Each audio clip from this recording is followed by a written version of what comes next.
So today I'm going to talk a little bit about the dark side of interpersonal communication. So first, let's begin by what is communication? Communication is the interaction that we have with other humans, animals, and the environment around us. So in interpersonal communication, there is a lot going on. So there's also a lot that could go wrong or go rogue. So to cite one of the readings that we had on this module by Donnell King, and I'm just going to read from my notes here, but there's 6 people involved in interpersonal communication. One is who you think you are, who you think the other person is, who you think the other person thinks you are, who the other person thinks they are, who the other person thinks you are, and who the other person thinks you think they are. So, and there's also a set of communication laws like those in physics. So as you can see, interpersonal communication is complicated. So it's bound to have some darkness. Now, according to the University of Minnesota, to define the dark side of interpersonal communication, there are 2 elements. Number 1 is whether something is deemed acceptable by society or not. Number 2 is if something serves to improve a relationship or not, and those 2 elements can also overlap. So there's a lot of different negative interpersonal communication examples that I could run off of. The one that I'm going to speak about today is anger and aggression because it really affects our society. The University of Minnesota researchers found that 25% of workers are chronically angry, 60% of people have had hurt feelings more than once in a month, and over a quarter of women have experienced stalking of some type, and 16% of men have also experienced the stalking. The list goes on for anger and aggression and the examples that I could give. It is when we're degrading someone, so blaming or name-calling. When we're physically or emotionally withdrawing from someone, giving them the cold shoulder or neglecting them.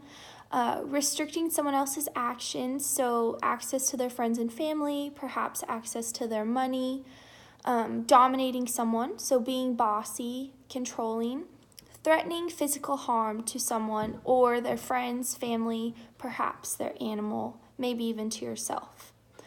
And research has said, according to the University of Minnesota, that psychological and emotional abuse can have bigger damaging effects on us than physical abuse even. So it is a big, dark, negative side of this communication. So it's not ethical because it severely damages our relationships with others and with ourselves, perhaps.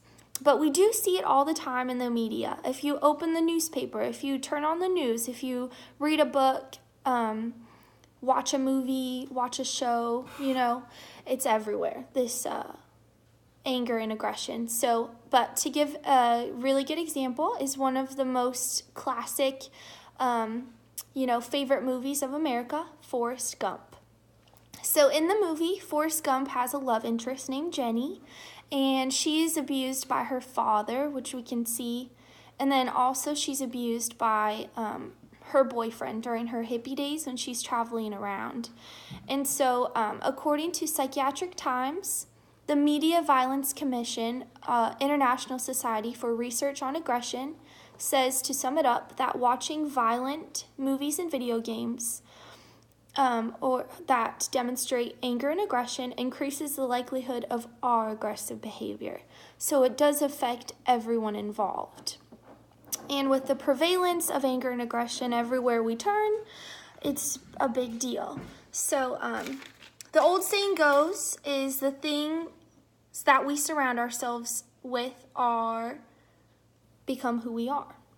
So don't surround yourself with anger and aggression.